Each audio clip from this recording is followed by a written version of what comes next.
পদ্মা সেতু, metro rail এবং elevated expressway নির্মাণের গর্বিত অংশীদার বসুন্ধরা সিমেন্ট। কোনো অবস্থান নেয়ার কোনো প্রকার কোনো উপায় থাকবে না, এমন একটা চুক্তি করে গেছে ইউনূস সরকার। এই চুক্তির কারণে আগামী 15 বছরে আমাদেরকে দাস ঘর দিয়ে চলতে হবে। এটা এমন একটা সর্বনাশা চুক্তি, যেই চুক্তির কারণে আপনাকে 1500 কোটি টাকার এলএনজি কিনতে হবে ইউএস এর কাছ থেকে, যেটা আন্তর্জাতিক যে বাজার সেই বাজার থেকে অনেক বেশি দামে।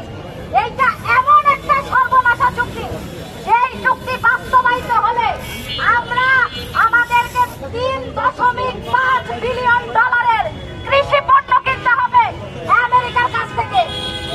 ভালো কথা, আমরা কিনবো, কিন্তু সেই কেনাটা কিরকম, কত বড় বৈষম্যমূলক আপনারা দেখেন। আমি যেই টি-শার্ট আমি ভ্যান গাড়ি থেকে 200 টাকা